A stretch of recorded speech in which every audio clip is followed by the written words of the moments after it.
Hello students, मेरा नाम हर्षित है। मैं बहुत बहुत स्वागत करता हूं आपका एंट्री ऐप के ऑनलाइन प्लेटफॉर्म पे। आज मैं आप लोगों से बात करूंगा क्लासिफिकेशन के बारे में।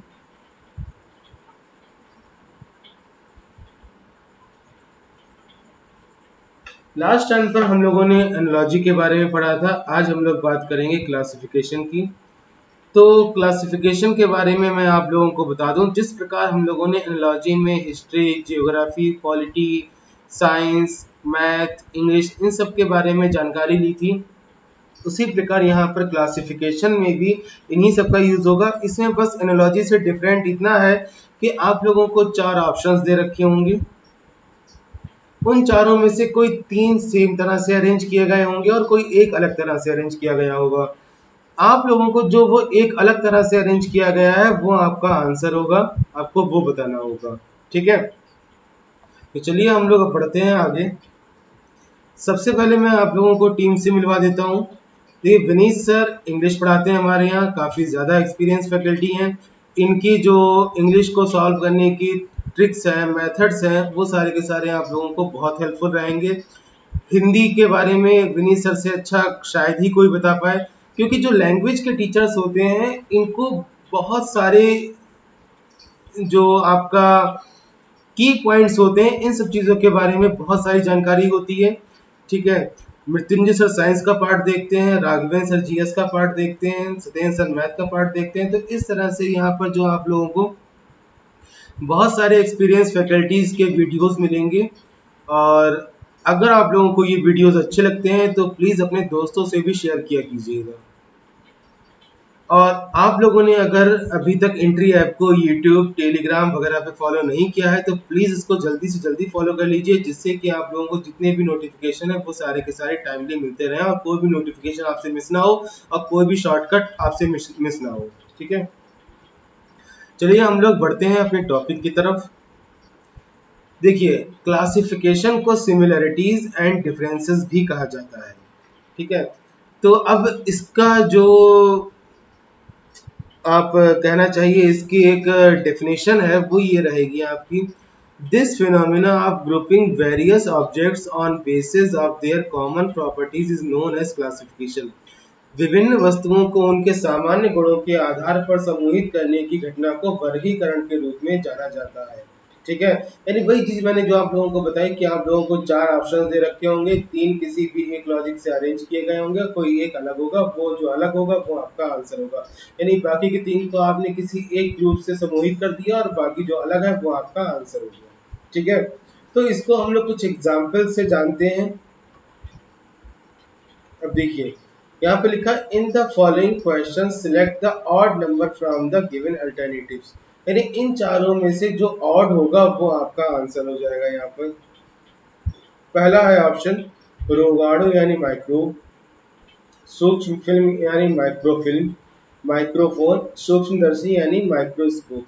तो यहाँ पर अगर हम लोग बात करेंगे तो देखिए, माइक्रोफिल्म भी आप लोगों का एक हार्डवेयर है, माइक्रोफोन भी हार्डवेयर है, सूक्ष्मदर्शी भी हार्डवेयर है। लेकिन माइक्रोब में रोगाणु जो है कोई भी इंस्ट्रूमेंट नहीं है, ये एक तरह का जीव है, इसलिए यहाँ पर जो डिफरेंट होगा वो आपका माइक्रोब हो जाएगा, यानी ऑप्शन नंबर ए।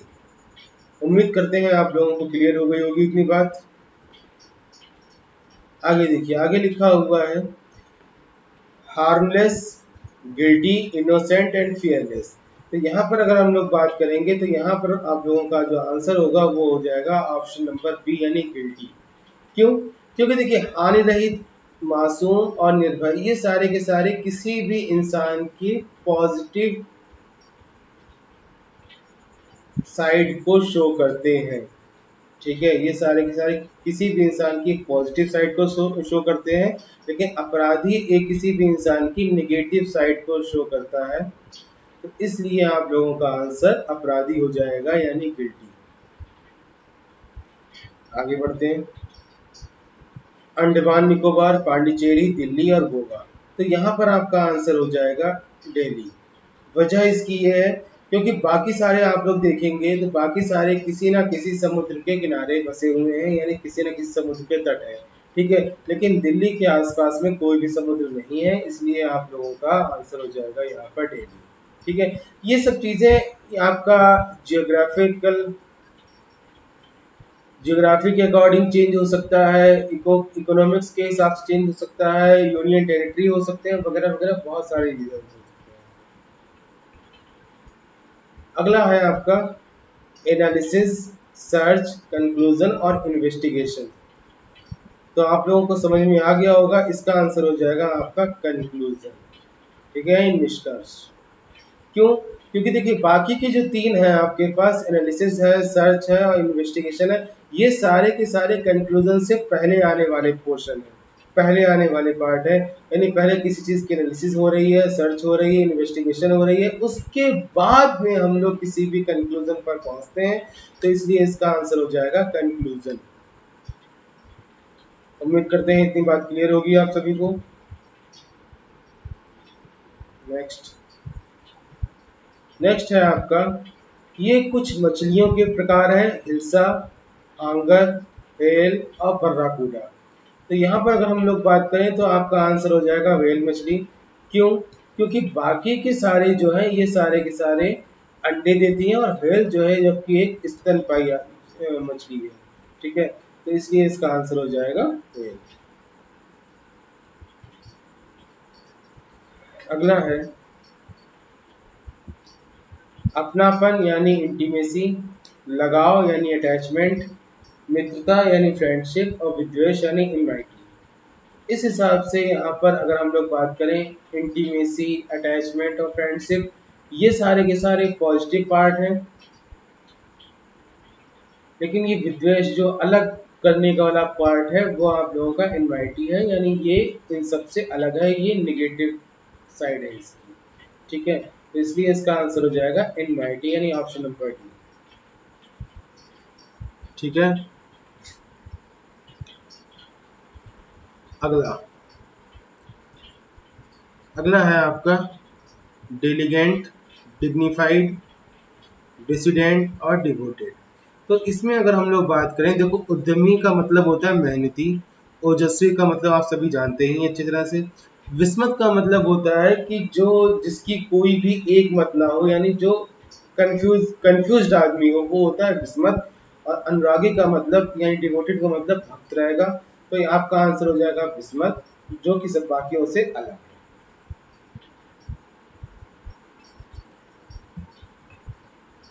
अगला है आपका ताप यानी हीट, प्रकाश लाइट, बल्ब बल्ब, विद्युत यानी इलेक्ट्रिसिटी। तो इसमें आपका आंसर रहेगा बल्ब। क्योंकि देखिए बाकी के जो है हीट हो गया, लाइट हो गया, इलेक्ट्रिसिटी हो गया, ये सारे के सारे फिजिकल नहीं है, ये सारे के सारे आप लोगों के बस महसूस किए जा सकते हैं, लेकिन कोई भी इनमें से फिजिकल नहीं है।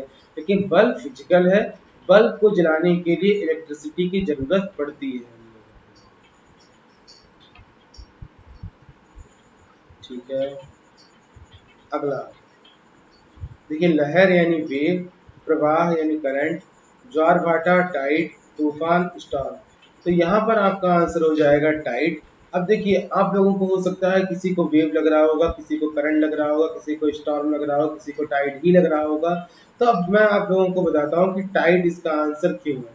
तो देखिए टाइड इसका आंसर इसलिए है क्योंकि वेव की अगर मैं बात करूं तो वो आपकी एयर में भी हो सकती है, यानी हवा की भी लहर होती है, और पानी की भी हो सकती है।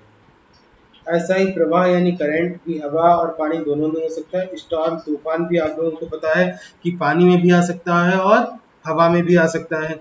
लेकिन अगर मैं ज्वार भाटा की बात करूं तो वो कभी भी पानी में नहीं आ सकता, पॉसिबल ही नहीं है। भाई टाइड सिर्फ और सिर्फ समुद्र में आता है, यानी पानी में ही आता है, वो कभी भी हवा में नहीं आ सकता। ज्वार भाटा का मतलब ये होता है कि जो पृथ्वी के अंदर चुंबकीय प्रकरण होते हैं, उनके अकॉर्डिंग जब पृथ्वी की जो समुद्र की लहर है वो ऊपर की तरफ जाती है तो उसको ज्वार कहा जाता है, और जब वो नीचे की तरफ आती है तो उसको भाटा कहते हैं। ठीक है, तो ये आप लोगों का ज्वार भाटा है। अगला है आपका सॉफ्ट बॉल, बेसबॉल, क्रिकेट और बास्केटबॉल। तो यहाँ पर आपका आंसर हो जाएगा बास्केटबॉल। वजह यह है बास्केटबॉल आंसर होने की क्योंकि आप लोगों का बास्केटबॉल इसलिए हो जाएगा क्योंकि ये जो तीनों हैं इन सब की बॉल का साइज एक बराबर होता है, यानी छोटी बॉल होती है। आप लोगों ने भले ही सॉफ्ट बॉल की बॉल ना देखी हो, लेकिन बेसबॉल और क्रिकेट की जरूर देखी होगी।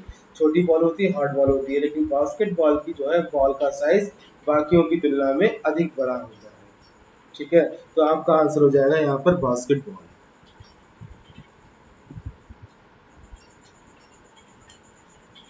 अगला है आपका paper pencil, head cap, ink ink pot, present wrapper. तो देखिए, प्रेजेंट हमेशा रैपर में ही रखा जाएगा, इंक हमेशा इंक पॉट में रखी जाएगी, कैप हमेशा हेड में ही लगाई जाएगी। लेकिन कोई जरूरी नहीं है कि पेपर और पेपर पे सिर्फ और सिर्फ पेंसिल से ही लिखा जाए। ठीक है, और भी चीजों से लिखा जा सकता है। मतलब यह है कि ये दोनों एक अलग अलग स्टेशनरी आइटम है। तो ये आपका आंसर हो जाएगा option number A, paper and pencil. मतलब ये दोनों एक दूसरे के डेफिनेट पूरक नहीं है। ठीक है, इसके अलावा और भी ऑप्शंस अवेलेबल है यहाँ पर, लेकिन बाकियों में देखेंगे, बाकियों में और कोई ऑप्शन अवेलेबल है नहीं। ऐसा तो हो नहीं सकता कि हेड के ऊपर हम लोग शर्ट पहन लें, है कि नहीं है। अगला है आपका, लिखा है रिवार्ड पनिशमेंट, यानी उल्टा है, एंटोनिम है। ऑब्जेक्ट परमिट, ये भी एंटोनिम है। शार्प ब्लंट, ये भी एंटोनिम है। बट ये जो कोल्ड और कूल लिखा है ये एक दूसरे के सिनोनिम है, और बाकी सारे एक दूसरे के एंटोनिम है। तो इसलिए इसका आंसर आप लोगों का ऑप्शन नंबर डी होगा, कोल्ड एंड कूल।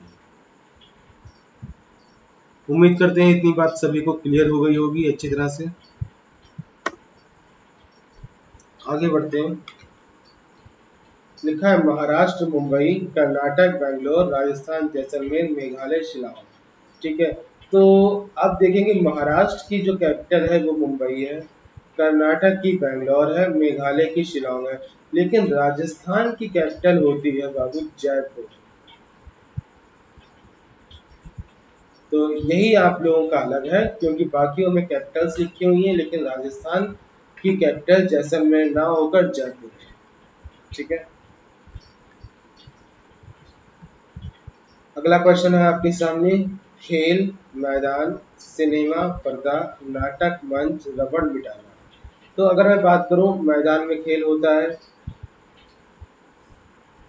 सिनेमा के लिए पर्दा जरूरी है, नाटक के लिए मंच जरूरी है, लेकिन रबड़ और मिटाना ये दोनों अलग अलग चीजें। वजह देखो, ये बात तो आप लोगों की बिल्कुल सही है कि रबड़ से मिटाया जाता है, ठीक है, लेकिन रबड़ का यूज मिटाने के लिए होता है, किसी चीज को खत्म करने के लिए हो रहा है, और यहाँ पर बाकियों का यूज किसी चीज को जनरेट करने के लिए हो रहा है, किसी चीज का सृजन करने के लिए हो रहा है।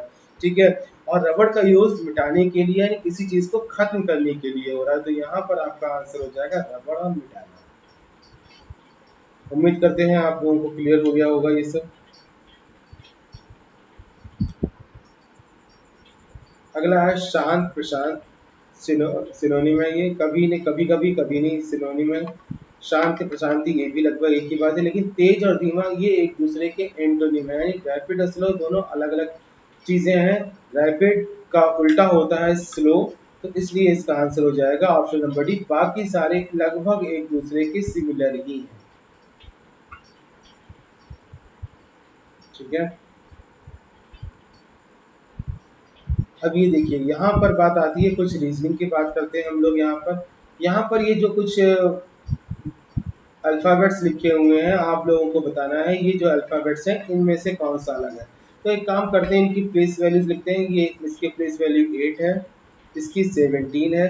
प्लेस वैल्यू का मतलब समझते हैं आप लोग, मैंने आप लोगों को एनालॉजी वाले टर्म में बताया था कि ए से लेकर जेड तक हमारी जो ABCD होती है, इनमें नंबर डालेंगे हम लोग 1 से लेकर 26 तक, उस हिसाब से बीच में 17 नंबर पे क्यू आता है, 20 नंबर पे टी आता है, और जेड आता है लास्ट यानी 26। तो आप लोग बाकी तीनों में सिमिलरिटी देखेंगे सिवाय क्यू के। क्यों? क्योंकि ये भी एक इवन नंबर है, ये भी इवन नंबर है, और ये भी इवन नंबर है, लेकिन ये क्यू 17 एक ये ऑड नंबर है। तो इसका आंसर हमारे पास ऑप्शन नंबर बी हो जाएगा, क्यू 17। अगला देखते हैं, GEMKWU और QN, इनमें से कौन सा अलग है।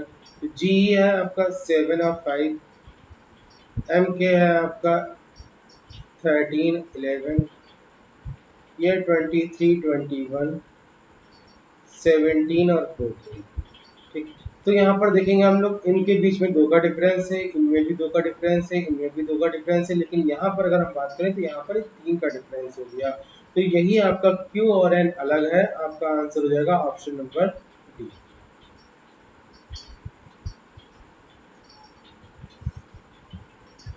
ठीक है, अच्छी तरह से आप लोग देख सकते हैं। अगर मान लो कोई दिक्कत आती है आपको तो वीडियो को पॉज करके प्रॉपर वे में देख लीजिएगा उसको।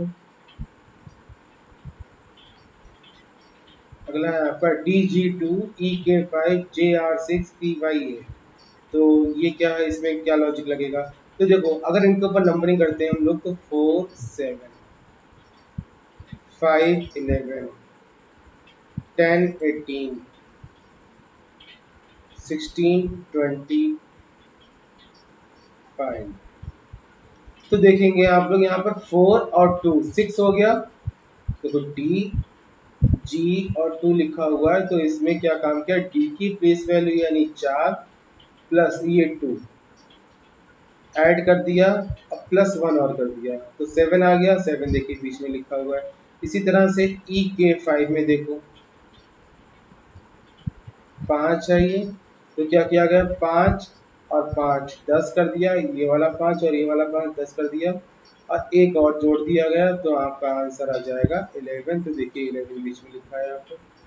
इसके बाद में इसमें देखेंगे हम लोग PY8, तो यहाँ 16, तो 16 और 8 को जोड़ देंगे तो हो जाएगा आपका 24 और एक और जोड़ देना है तो हो गया 25।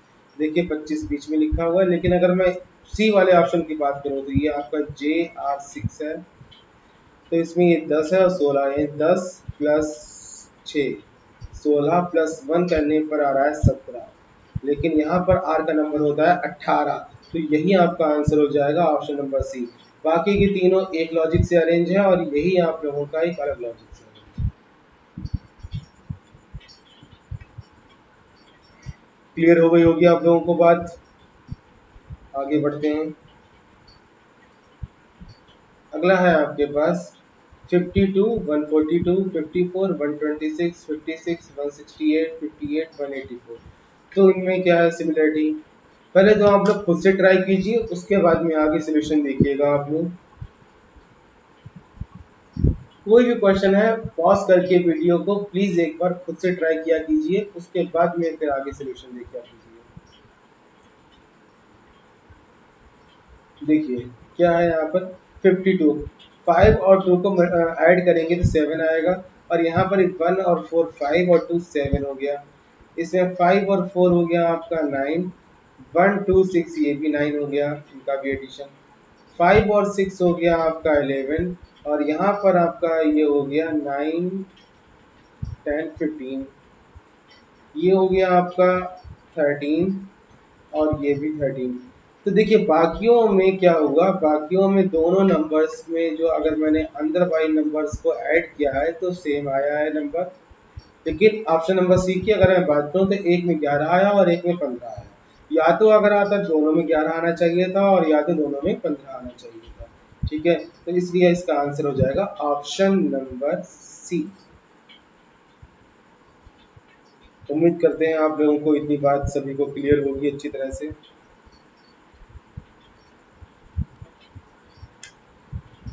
पहले इसको ट्राई कीजिए आप लोग खुद से।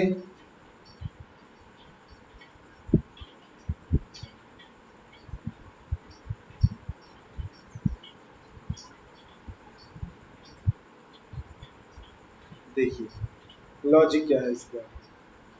लॉजिक ये है, 8 को अगर 7 से मल्टीप्लाई करेंगे देखेंगे 56 आएगा।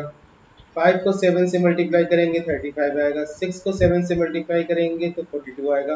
लेकिन 7 को 7 से अगर मल्टीप्लाई करेंगे तो 49 आना चाहिए, लेकिन यहाँ पर लिखा हुआ है 94, यानी उल्टा लिखा हुआ है ये। तो इसलिए इसका आंसर हो जाएगा ऑप्शन नंबर ए।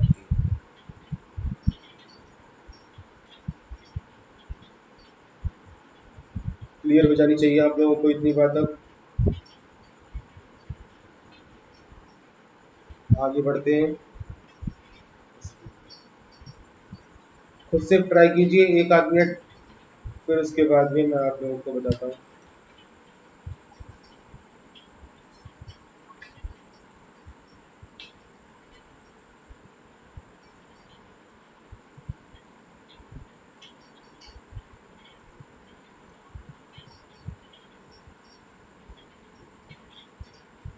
देखिए कुछ नहीं किया गया, बस इसको उल्टा कर दिया गया। सभी में देख लो, 46 का 64 हो गया, 36 का 63 हो गया, 26 का 62 हो गया, 56 का इसी प्रकार 65 होना चाहिए, लेकिन यहाँ पर 18 लिखा हुआ है, तो इसका आंसर ऑप्शन नंबर डी हो जाएगा।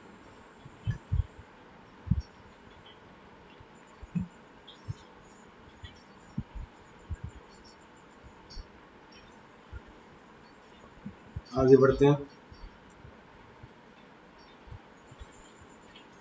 आगे इन दोनों नंबरों में देखिए क्या सिमिलरिटी है और कौन सा अलग है।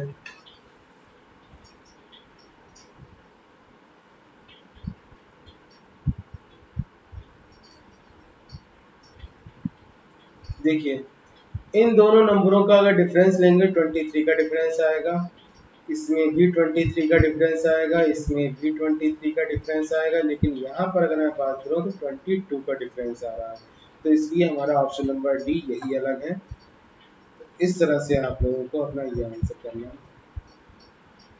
देख लीजिए सभी लोग।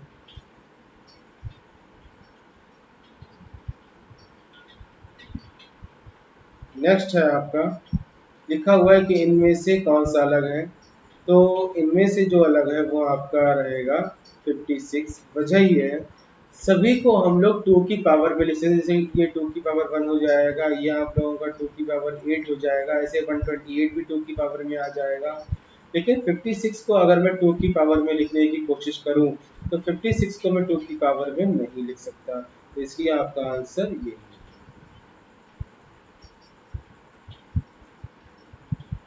क्लियर हो गई है आप सभी को इतनी बात?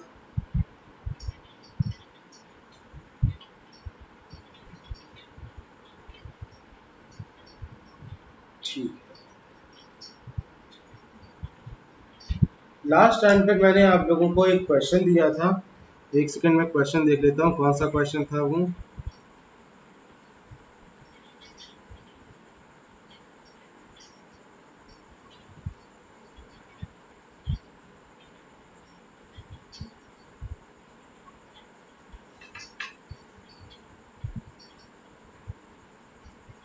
इसको भी बना लेते हैं।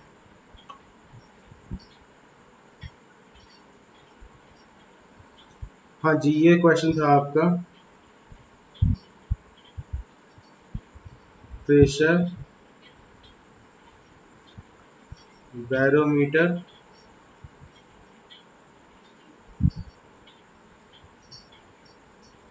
और ओडोमीटर किसका होगा। तो ओडोमीटर को हिंदी में कहा जाता है मील मापी।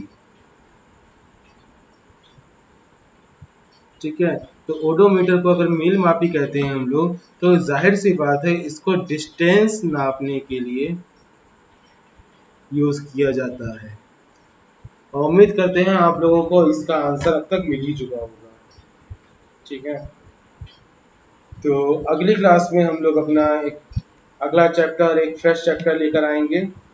और अगर आप लोगों ने अभी तक इंट्री ऐप को यूट्यूब इंस्टाग्राम पे फॉलो नहीं किया है तो प्लीज़ इसको फॉलो कर लीजिएगा। ठीक है, क्योंकि यूट्यूब पे मैंने आप लोगों को पहले ही बताया, यूट्यूब पे कई सारी शॉर्टकट की वीडियोस पड़ती रहती हैं और बहुत सारे आप लोगों को नॉलेजेबल वीडियोस आती हैं। टेलीग्राम पर आप लोगों को यहाँ पर जो भी लेक्चर्स होते हैं उनकी सभी की पीडीएफ फाइल वगैरह रहेंगी। तो इस तरह से आप लोगों के लिए बहुत सारे हेल्पफुल हैं ये चैनल। तो टेक्नोलॉजी का पूरा यूज़ कीजिए। और अगली क्लास में हम लोग अपना कोई नेक्स्ट चैप्टर लेकर आएंगे, बढ़िया chapter. Thank you everyone, thank you class.